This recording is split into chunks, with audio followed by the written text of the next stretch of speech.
Tax से जुड़ी हर उलझनों को दूर करने के लिए लेकर हम हाजिर हैं आपका पसंदीदा शो टैक्स गुरु, जहां हम नियमों के दायरे में रहकर टैक्स बचाने के बेहतरीन तरीके आपको बताते हैं। नमस्कार, मैं हूं लक्ष्मण राय और हमारे साथ इस बार हैं जाने माने टैक्स एक्सपर्ट शरद कोहली साहब। साहब का स्वागत है हमारे शो में। और कोहली साहब के साथ हम लोग कई सारी चर्चा करेंगे जिससे आपका टैक्स ज्यादा से ज्यादा बच सके। इसलिए कहीं जाइएगा नहीं, क्योंकि इस शो में आपको बताने वाले हैं ITR समय से ज्यादा पहले फाइल करना क्यों बन सकता है परेशानी का सबब, F&O ट्रेडिंग का टर्नओवर कैलकुलेशन और टैक्स ऑडिट की बारीकियां, और होम स्टे से होने वाली आमदनी पर क्या कहता है GST के नियम। इन सारे मुद्दों पर बातचीत करेंगे। और आपने सुन ही लिया कि सारे नियम जो हैं, सारे मुद्दे आपके दिल और आपके पॉकेट के काफी ज्यादा करीब है। सबसे पहली बात कर लें रिटर्न फाइलिंग को लेकर के। दरअसल होता क्या है कि इनकम टैक्स डिपार्टमेंट इतना ज्यादा कंप्लायंस फॉलो करना शुरू कर दिया है कि थोड़ी सी भूल चूक होने पर तुरंत नोटिस आ जाता है। तो कई लोग ऐसे हैं कोहली साहब कि सोचते हैं जितना जल्दी हो इनकम टैक्स के नियमों का पालन कर दिया जाए। एक सबसे आसान होता है ITR फाइल कर दीजिए। तो कई लोग जैसे कारोबारी साल शुरू हुआ फटाफट ITR फाइल कर देते हैं। लेकिन मुझे ऐसा बताया गया, आप भी चर्चा कर ही रहे थे, कि ऐसे लोगों के पास कई बार मिसमैच के नोटिस भी आ जाते हैं। तो ये परेशानी का सबब बन जाता है ज्यादा पंक्चुअल होना। जी हाँ, बिल्कुल लक्ष्मण। आज तक हम बात करते रहे रिटर्न देर से फाइल होने की, देर से फाइल होने के नुकसान, उसके खामियाजे जो भुगतने पड़ते हैं। पर बड़ी हैरानी होगी कुछ लोगों को सुन के कि बहुत जल्दी कर देना भी परेशानी का सबब बन सकता है। मान लीजिए आपने जैसे ही पहली, टेक्निकली आप देखें तो 1 अप्रैल जैसे ही शुरू होती है लक्ष्मण, वैसे ही रिटर्न ड्यू आपकी हो जाती है 1 अप्रैल से लेकर, और अगर एक्सटेंड नहीं होती तो 31 जुलाई तक जाती है।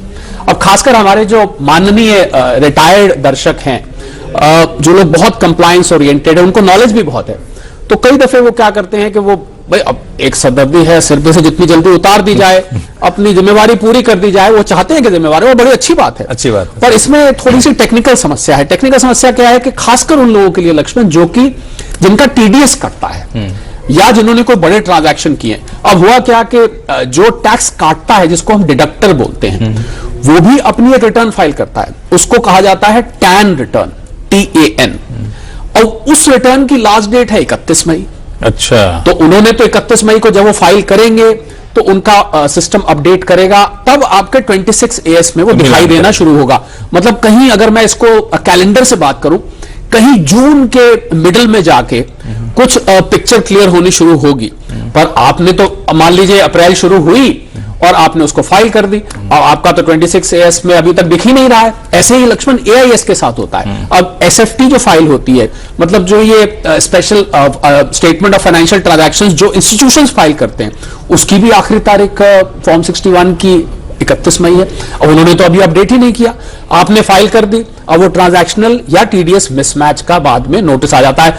तो जहां जल्दी फाइल इसलिए की थी कि भाई हमारी एक जिम्मेवारी पूरी हो जाए, ये जिम्मेवारी जो परेशानी का सबब, बाद में वो परेशानी बन जाती है। बस यही मैं इत्तला देना चाहूंगा कि आप जल्दी फाइल करते हैं, ये बहुत अच्छी बात है। पहली बात तो मैं कहीं भी लक्ष्मण डिस्करेज नहीं कर रहा हूं, परंतु मुझे लगता है कि कहीं मिडिल ऑफ जून वो उचित समय होता है, अप्रोप्रिएट टाइम, जहां पर अगर फाइल करें तो ये मिसमैच का नोटिस आने के चांस कम हो जाते हैं। तो आपने बिल्कुल सही कहा, क्योंकि 31 मार्च अब खत्म हो रहा है, अगला कारोबारी साल शुरू होगा। कई लोग शुरू होते ही पहले हफ्ते में बैठ के ITR फाइल करना आना शुरू कर दें। तो ये पंक्चुअलिटी सही है, लेकिन ये आपके लिए परेशानी का सबब बन सकता है। इसलिए थोड़ा सा इंतजार करिए, 2-3 महीने निश्चिंत रहिए, टैक्स की उलझनों से दूर रहिए और कमाई पर ध्यान दीजिए। और रिटर्न तो फाइल हो जाएगा जून के आखिरी हफ्ते, दूसरे हफ्ते में से शुरू करेंगे फाइल करना, तो ज्यादा बेहतर होगा। अब चलिए वापस से शुरू करते हैं साल जब का सिलसिला। सबसे पहले चलते हैं मुलुंड मुंबई, जहां से गणेश के हमारे साथ फोन लाइन पर जुड़ चुके हैं। गणेश जी नमस्कार। नमस्कार। बताएं क्या सवाल आपके पास है? गणेश के लिखा आपने नाम ने, गणेश के बारे में था। गणेश के नाम आपका सही है कि कुछ में हम लोग गलत पढ़ रहे हैं? नहीं, बराबर है। गणेश पूरा नाम गणेश कृष्णन है। गणेश कृष्णन, अच्छा गणेश कृष्णन। हाँ बताएं क्या सवाल क्या? सवाल, मैं रेगुलर F&O ट्रेडर हूँ और मैं प्रॉफिट प्रिजम्पटिव टैक्सेशन में डिक्लेयर करता हूँ हर साल। अच्छा, बट मेरे को ये पूछना था, ये सही है कि नहीं कि प्रिजम्पटिव टैक्सेशन में बिजनेस इनकम के हिसाब से दिखा सकते कि नहीं? तो कुछ जगह मैं पढ़ रहा था कि इसको दिखाना नहीं चाहिए ऐसा, तो उसके बारे में राय चाहिए था। नहीं, बिल्कुल हमारे टैक्स गुरु हैं शरद कोहली साहब, बिल्कुल आपको बताएंगे क्या कहना चाहेंगे इनको। जी हाँ, F&O में 1-2 प्रश्न है, मैं बाद में पूछूंगा। ठीक है, फोन पे बने रहिए। तो गणेश जी क्या है कि जब F&O में, जिसको हम फ्यूचर्स एंड ऑप्शंस बोलते हैं, तो जब आप उसमें दिखाते हैं तो नॉर्मली इसको बिजनेस इनकम में लिया जाता है। पहले तो मैं आपको ये क्लेरिफाई करना चाहूंगा कि कि आप इसको बिजनेस इनकम में, और आगे प्रिजम्पटिव टैक्स तभी आएगा जब आप बिजनेस इनकम में ले रहे हैं, उसमें आप लेते हैं तो कोई हर्ज नहीं है। पहले तो मैं आपको ये बिल्कुल स्पष्ट करना चाहूंगा, आप जानते ही होंगे प्रिजम्पटिव टैक्स में 6% या 8% डिपेंड करता है। आपके जो नॉन कैश ट्रांजैक्शन है वो 6% और जो कैश ट्रांजैक्शन है वो 8%। बिल्कुल F&O को हम भी बिजनेस इनकम में ही दिखाने की रिकमेंडेशन देते हैं। आपका जो पहला सोचना था वो ठीक है, जो बाद में आपको कुछ डाउट दिया गया उसको आप ध्यान ना दें। तो बिल्कुल इसमें तो क्लैरिटी आ गई कि आप दिखा सकते हैं इसमें। दूसरा सवाल क्या पूछना चाह रहे थे कृष्णन साहब? क्या अगला प्रश्न? हाँ, मैं प्रेजेंटिव टैक्सेशन में हमें बुक्स ऑफ अकाउंट्स मेंटेन नहीं करना है ना, ये तो रूल है।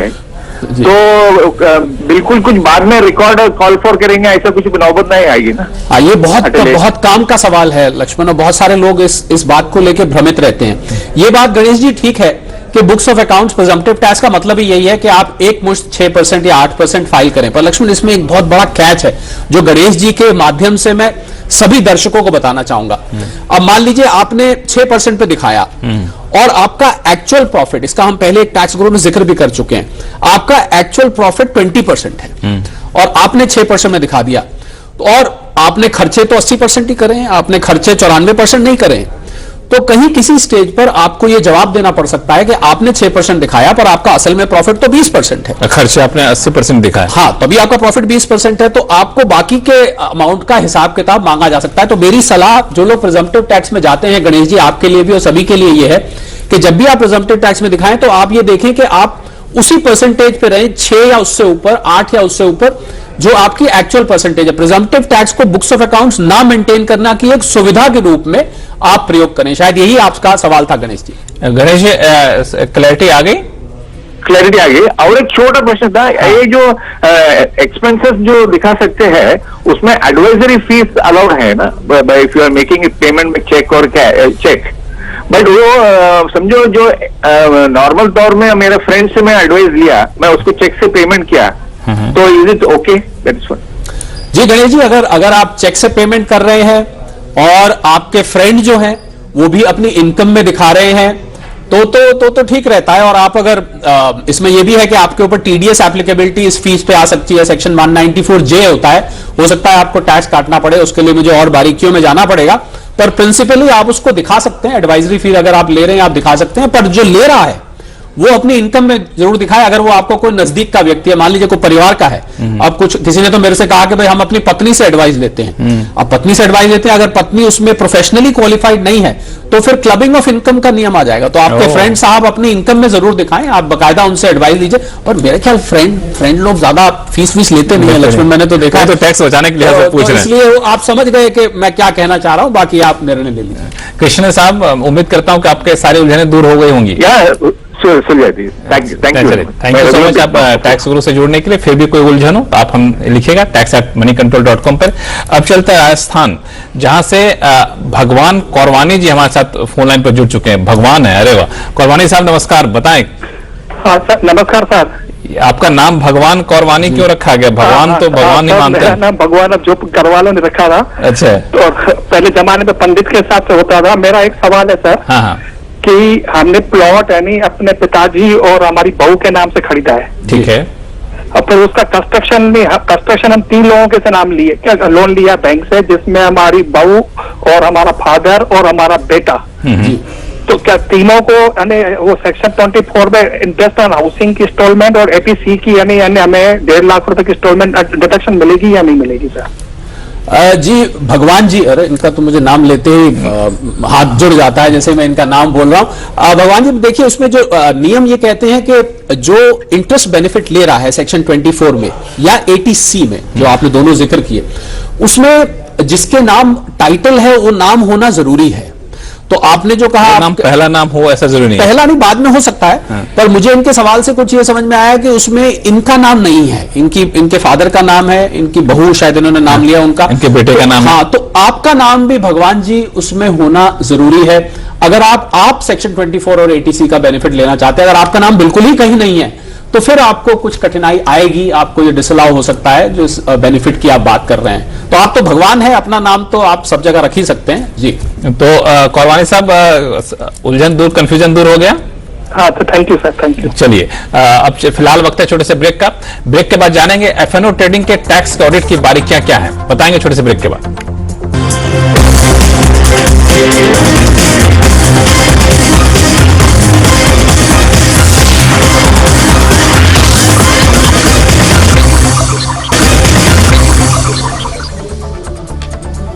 ब्रेक के बाद एक बार फिर से आपका स्वागत है। आप देख रहे हैं टैक्स गुरु और आपके सवालों का जवाब देने के लिए हमारे साथ हैं जाने माने टैक्स एक्सपर्ट शरद कोहली सर। सर आपका स्वागत है हमारे शो में फिर से, और वापस से लोगों के सवाल लेते हैं। एक दिल्ली से अंकित नैनवाल जी हमारे साथ फोन लाइन पर जुड़े हुए हैं। अंकित जी नमस्कार, क्या सवाल है आपके पास? नमस्कार सर, नमस्कार शरद सर। नमस्कार। नमस्कार। मैं आप लोगों का बहुत बड़ा फैन हूँ और हर वीक आपका प्रोग्राम पूरा देखता हूँ। जी बहुत बहुत धन्यवाद हौसला बढ़ाने के लिए। पता है उलझन क्या है? जी मेरे पास एक मेडिक्लेम पॉलिसी है जिसका प्रीमियम ड्यू होता है 24 मार्च को। अब मेरा इस साल का जो 80D का ब्रैकेट है 25,000 का, तो वो ऑलरेडी पूरा हो चुका है।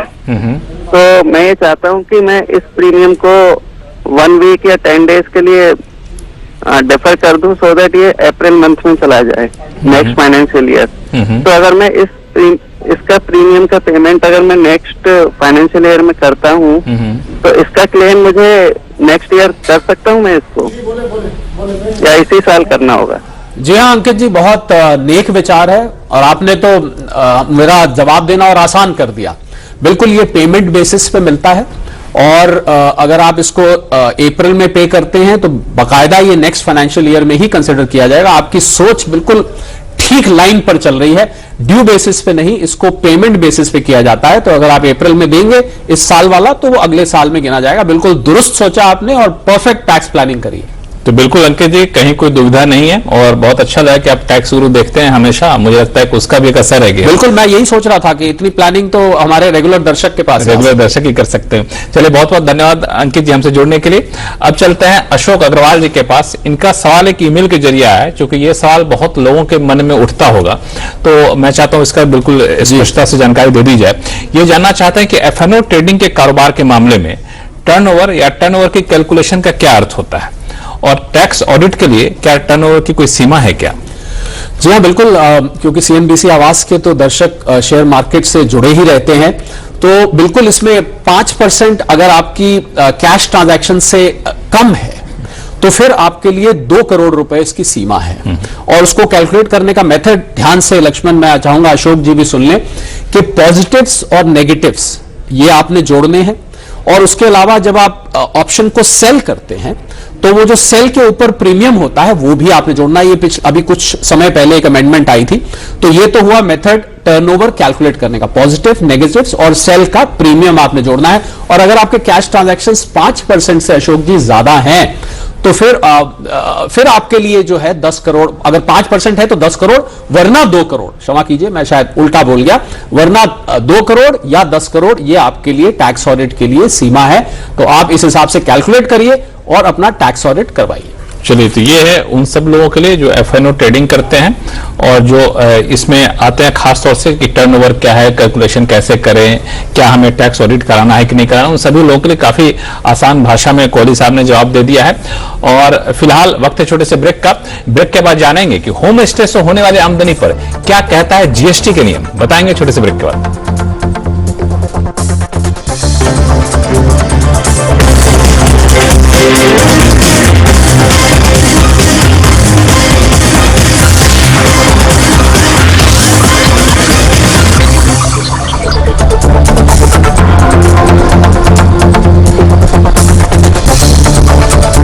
ब्रेक के बाद एक बार फिर से आपका स्वागत है। आप देख रहे हैं टैक्स गुरु और आपके सवालों का जवाब देने के लिए हमारे साथ हैं जाने माने टैक्स एक्सपर्ट शरद कोहली साहब। कोहली साहब, लोगों के सवाल लें उससे पहले एक जो बार बार लोग सवाल पूछते भी हैं वो है कि जो हाउस प्रॉपर्टी से जो आमदनी होती है, रेंटल इनकम होता है, उस पर टैक्स को लेकर अलग अलग नियम है, अलग अलग कंफ्यूजन लोगों में बना होता है। एक नया चलन ये भी चला है कि प्रॉपर्टी किराए पे ले ली फिर उसको सबलेट कर दिया, ये भी एक इनकम का जरिया होता है। तो इस पूरे मामले को थोड़ा समझाएं कि टैक्स पेयर्स किस तरीके से देखें इसको। जी हाँ, क्योंकि इनकम फ्रॉम हाउस प्रॉपर्टी को टैक्स करने के लिए जैसा आपने कहा कि एक विशेष नियम है। उदाहरण के तौर पे 30% स्टैंडर्ड डिडक्शन मिलती है अगर आपको किराए की इनकम आती है तो। अब आपने जैसे कहा कि कुछ लोग किराए पे लेके आगे किराए पे दे देते हैं, तो जो ये सबलेट किया जाता है, ये ध्यान देने वाली बात है, वो फिर Lakshman income from house property में नहीं आएगा। अच्छा, वो profit and gains from business profession में जाएगा या वो इनकम फ्रॉम अदर सोर्सेस में जाएगा। तो ये ध्यान देने वाली बात है, जो चला था इनकम फ्रॉम हाउस प्रॉपर्टी आगे जाके इनकम फ्रॉम बिजनेस प्रोफेशन या अदर सोर्सेस बन गया, पहला। दूसरा क्या होता है, कई बार प्रॉपर्टी आप देते हैं, साथ में टीवी भी है, फ्रिज भी है, फर्नीचर भी है, और एक कॉम्पोजिट एग्रीमेंट बना दिया जाता है कि भाई मकान समेत हमने ये सारा फर्निश का फर्निश एज इट इज दिया, उसमें हमारे फर्नीचर का भी किराया है, बहुत चला हुआ है कि हाँ, फर्नीचर का भी किराया है, सोफे का, अलमारी का, टीवी का। अगर कॉम्पोजिट एग्रीमेंट बन रहा है किराए का, तो वो इनकम फ्रॉम हाउस प्रॉपर्टी में नहीं आएगा। अच्छा, ये बहुत सारे लोग नहीं जानते हैं। वो फिर इनकम फ्रॉम अदर सोर्सेस या इनकम फ्रॉम बिजनेस प्रोफेशन में जाएगा।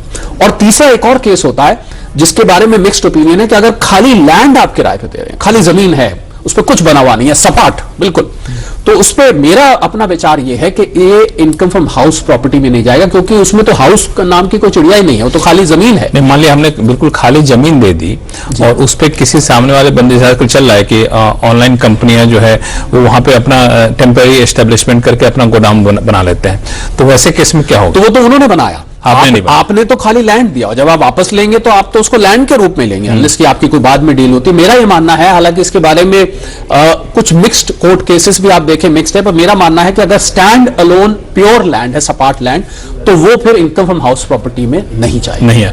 एक चीज और आपने बहुत अच्छा कहा कि कंपोजिट अगर आप एग्रीमेंट बनाते हैं तो आपको अदर सोर्सेज में देना पड़ेगा, लेकिन आप कंपोजिट एग्रीमेंट में टीवी, फ्रिज, सोफा जैसी चीजें रखते हैं, तो उसके जो कॉस्ट का डिप्रिसिएशन होगा, क्या वो कहीं क्लेम कर सकते हैं आप? बिल्कुल, अगर इनकम फ्रॉम बिजनेस प्रोफेशन में आ रहा है तो आप क्लेम कर सकते हैं। इसलिए हम ऐसे केसेस में सलाह देते हैं कि आप टैक्स प्लानिंग करके देखिए। हम लोग क्या करते हैं लक्ष्मण, उसको स्प्लिट कर देते हैं कि आप उसमें किराए का अलग एग्रीमेंट बनाइए और बाकी के फर्नीचर वगैरह का अलग एग्रीमेंट बनाइए, फिर आप हाउस प्रॉपर्टी और बिजनेस प्रोफेशन दोनों का लाभ उठा सकते हैं। तो बहुत ही पते की बात इन्होंने बताई, बहुत लोग नहीं जानते हैं, तो इसका ख्याल रखिएगा कब आप हाउस प्रॉपर्टी के तौर पर इनकम को दिखा सकते हैं, कब अदर सोर्सेज के तौर पर दिखा सकते हैं, कुछ एग्जाम्पशन भी मिल सकता है, आपको भी बताया शायद कोहली साहब ने, बहुत ही काम की बात है। अब चलते हैं सीधा हिमाचल प्रदेश, और वहां से चिराग साहब हमारे साथ फोन लाइन पर जुड़ चुके हैं। चिराग साहब नमस्कार। नमस्कार सर, मैं चिराग कसोल से बात कर रहा हूँ। कहाँ से बोल रहे हैं आप? कसोल से। कसोल हाँ कहाँ पे है हिमाचल प्रदेश में? कसोल के पास सर। नहीं, कसोल डिस्ट्रिक्ट है, वो क्या है? डिस्ट्रिक्ट है सर। डिस्ट्रिक्ट है, अच्छा अच्छा। हाँ। तो वहाँ पे क्या गर्मी तो दिल्ली में काफी बढ़ गई, वहाँ भी गर्मी है अभी कि नहीं? अभी ठंडा है थोड़ा माहौल? नहीं, ठंडा मीठा मौसम है सर कसोल में। ठंडा मीठा मौसम, वाह बहुत बढ़िया। बताएं क्या सवाल आपके पास? सर मेरा सवाल ये है कि हमारे 2 कमरे खाली है और उन कमरों को हमने एयरबीएनबी और मेक माई ट्रिप पे रजिस्टर कर रखा है। अच्छा। और उनकी सहायता से हम वो कमरा किराए पे चलाते हैं। अच्छा। जिससे हमारी ज्यादा कुछ आमदनी होती नहीं, सिर्फ सालाना 8 से 9 लाख होती है। हाँ। तो मेरा सवाल ये है कि क्या उन पर मेरे को जीएसटी का भुगतान करना पड़ेगा या नहीं?